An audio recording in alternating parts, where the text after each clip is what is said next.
Kaki. Thapag yang bagi na ni. 1,230. Dipti gi vlog. Kitang macam yaw re. The Prince. Na kya kui le gi gai no makada. Good morning. Afternoon your voice. Stupid. Ade pung 8 minute ama khata ngai ri. Oh. Kino tawi. Adu di chumdro morning ga. Ai se hayeng ai gi mana ri ya lon tin na bai gi roommate gi ne Heijingpot ne ba ko da Heijingpot du di chat pa se pharak ta re ba khang ba. Adu na ai dong si cha thol doi ne ba mai mrak ta sak sa thor ni tharo ma ro on gi tum thor ni. Dan tin bi re. Da sium da thabak yam lei ba. Mai mana ta chala luhongba di chat toi ne ba hai ke be ya roi da ba ta seng na hai ni ke be ya roi na chala roi doi ba da na ngasi cha thor ni ma ka chak cha ram cha min na ni ure mathang mathang update tor ke yusale imana bi mi mi usala hai se kro wa di ko sanga pom mi ore sanga pom da gi kai rang da ne ko sa toi se da gi si le sa hai jala ni devi school le re ni den thang thang chala ga yo yang ka hai la pa da te kai rang na number 2 leira sang oi imana mi no koi leira sang ge number 48 ni hai ko dam leidro mana leiro o hai ri be 8 se khulai yam ni 20 19 ni so okay 27 kadong dong lei de 38 okay yam ngau ri mai khulai ji su ta ta ga kham bo ra ka ni dum la yong na loi buk chang hai ma hai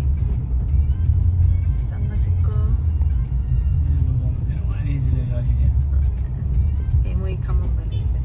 Oke, tata ale itu. Terus bin lapai. Yo re. 48 the direct sang ada bane है 49 48 sila raman. 47 sila 46 sila 48 sila raman. Moi di changi sila raman. Yo tu ada 10 house le. Chang lagi. Hi. Chẳng là cái món xịt bên lại sai chỉ mà lan thô cái chuyện thân rồi cái mà mình không hiểu nào mà xin chào bà hôm nay prank cả đi má lên miếng xịt xịt anh tôi xịt xịt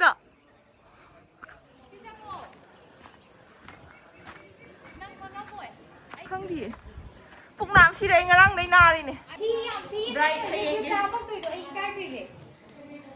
cái nó năng phát triển tôi kèm phát triển thì nên thì tôi kèm thì ní làm cái gì thật rồi Priyanka ka pedicure hong chapminaran ni mangai ni mapi hong ki na hujik se bride se ina pura ka lai ba pedicure to ga khujin ha pu dai ba hayeng Heijingpot ni ko arai ba natte hayeng Heijingpot ni oh my god yang noi de si bride ni hayeng Heijingpot ni khujin ha pu bride jat pa phati atu ne imai ibe ma ai Heijingpot ki box lai ba chale tamo swami ma thandoi ba gi chiki lai chali du di dai ba ni dikaji ka paring ko nya thai na gi adu ada gi ka no to ba na ta thai na matam da di mi sam lai dana lai kai adu hujik ki tonga separate lai na ba ni na yum je ka no lai na dre ba sai san chen je isin naw phaw am ta lai tri se ngone adu na upai lai ta ba hai ta re ne ba ni gi ka no kai lai khala chim bi yes kai lai ai gi yaw dra ai na hai gi dai ne bright yaw re no mai ta gi sum thin bi ba du ne ba dada cái nụ cái nuôi nằm ăn là vậy nuôi cái đặt Priyanka sẽ nuôi pamim để đâm trăng kia suy à này uri bụng này thì đấy đâm hai chân kia suy à này chạc là sao không thật tốt rồi cơ sẽ ai bạn đi mặc sạc sạc tập vào coi anh nạp na bagi masuna bagi itu sẽ lịch la lên ra mẹ lịch la tadi kopi mom thắc mình ni anh na slice cake chả rồi man muffin chả rồi dulu là ai bạn đi kia thằng rồi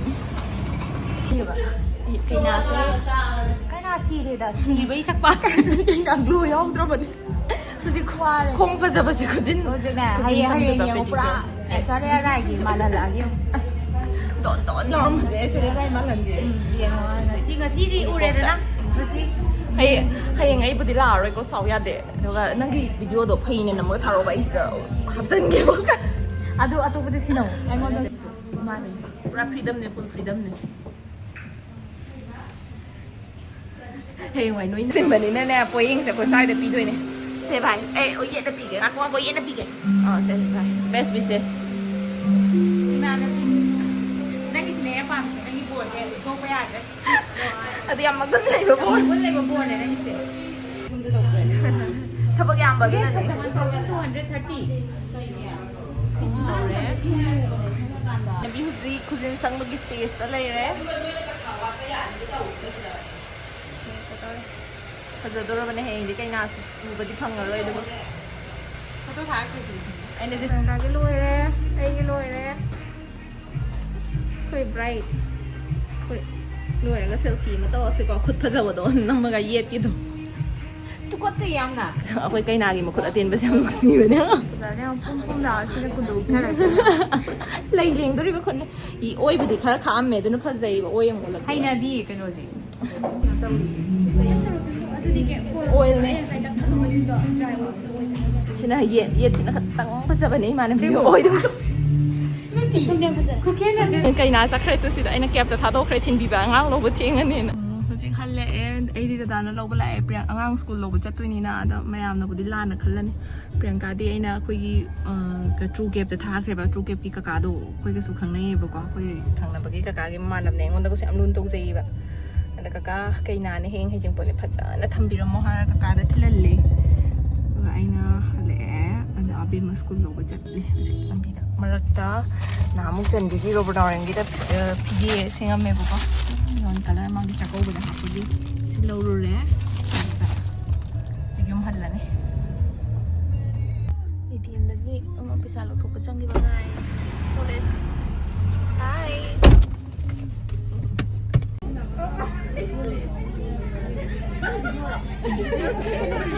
Dipti gi vlog kitang macam yaw re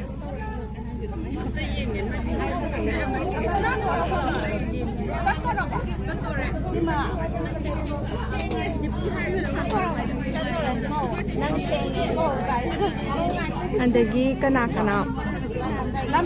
Sunanda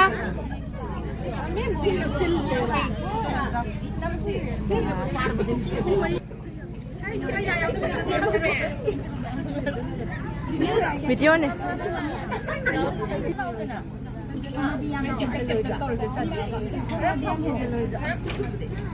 morning ngasidi ai ma bi machai chai kan ngasidi thodo wa sok yam yame ning da na Priyanka luhongba dada imung da di sunscreen dai raga confidence thoro ko ma pan da di loi ure sunscreen dang tai raga ngasido ai do hore nong makeup tau doi ne na pamung da na kem tai dra ba ma pan thokla kan da di loi chong thoe manung da di phaza boi ning ban phazaram dre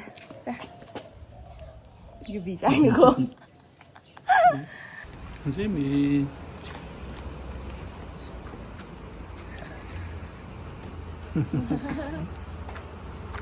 거기에다 루홍브라 cái nón số này đấy 루홍브라 cái nón không gì one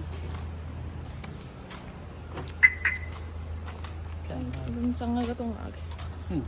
Lung tong age ba. Manung ba. Yari na kana confidence ki saksi yari. Tu so khara di phai nguthi guma me am si di thue. Ngasi location ba talla ba. Mujik se ihan hana si lata collection da chalani nan puire ba coffee kai han ba doi na dor kan han ba da. So kai de. Okay han ba doi lor ni phi tai ram ba lo ga da ba ne ko chan bi se khoi tutuba gi mama Fan se den duduba adu nuai te tutuba na nuai adu ni ai se ta wing lo ngo vlog ni ko da prinsi na kya kui le ro ki gai no makada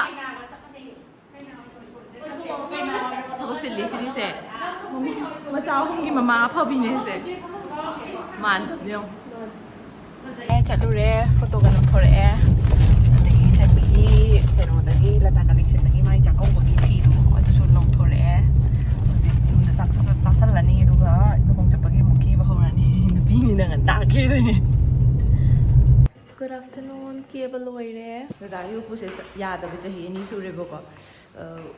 Wall da direct attached tawraga sabado adugi fungus ka khatpa adugi sijinnadaba aigi upu wairo waire sijinaba. Aina hoje ai upu thambam chandre. Na upu semjaro na haibadagi upu semjandoiba. Ada ngasi natradi semningai leitabani luhongba chattoine na kanna. Kano tawre upu semjandoi tawre abe mai sana ko to esida. Uraba. Angang paning sabay sa bahay dusyon. Sa bahay trabo. La pa biga. Kaya dilo mo sa to le, lo mo to le. Na sa fe. So lo mo to sa. Slowly. 1, 2, 3, 4, 5. Ona le. Ona di no do ko di on se si di. Ona de da. Ona le. Okay. Si install rồi. Ada. Como ai makha dai na mi rồi. Yeah. Fazari. So beautiful.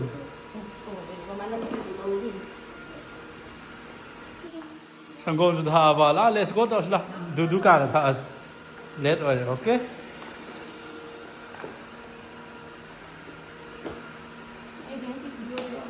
Kiba nga ai than nga ki hau rồi.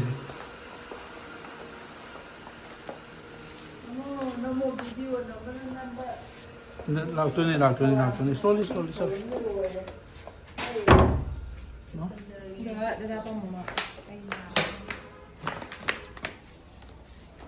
Amora, kampam la. Dadau gina ti si papa. Yo dedi gini. Betul le.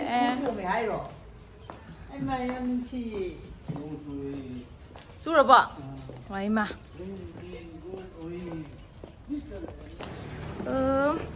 Ai di angangi mamani na tu bottle lam su yale. So, Heijingpot ram su lai male. Hai, akoi Priyanka gi luhongba chattore. Ai misu, hani ka sele Ai mami da. Asi sina ai ani su bai ben imanabi ama Heijingpot han tawribadu chalhodre adugidi lamdo pulap chatladi ngasi lambi da lerga luhong hamam tayo roidawa aduna asi Priyanka gi doina chatle matang update torke siya haro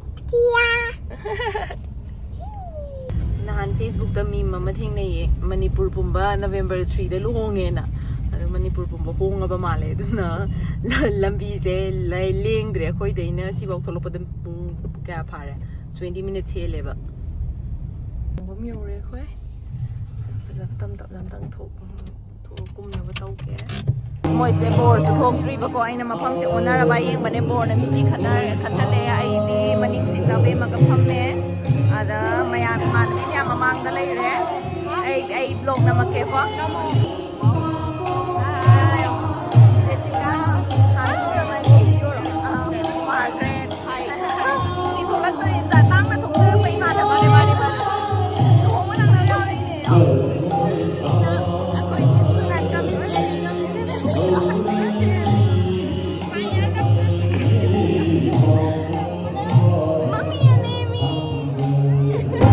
Pan buthore bor thok tore ai di lu tombi do ma koi na hang kai hora go pura ga si horam dab do ne bor ma pham onare bor se sina te se do ma na mi chi khachala ga ta tombi ne khang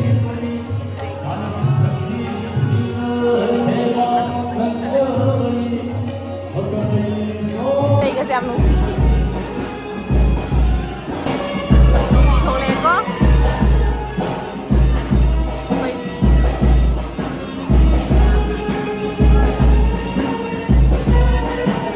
excited or is a board.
ꯕꯦꯝꯃꯗꯣ ꯊꯝꯃꯝꯕ ꯅꯨꯡꯉꯥꯏꯇꯕ ꯃꯊꯟꯇ ꯄꯨꯔꯒ ꯆꯪꯕꯁꯨ ꯐꯔꯛ ꯇꯥꯏꯗꯅ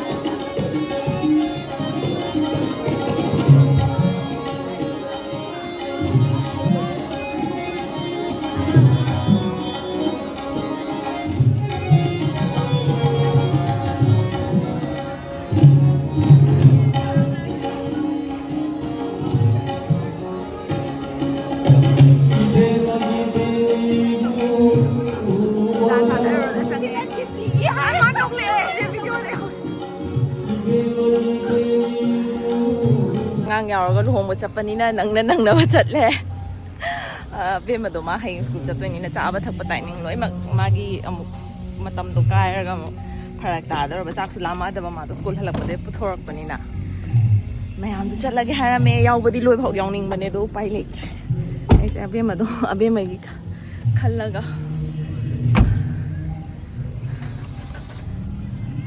ding ding daddy wa bro home chattoini home chatning da bro hi taro good night vlog hayo good night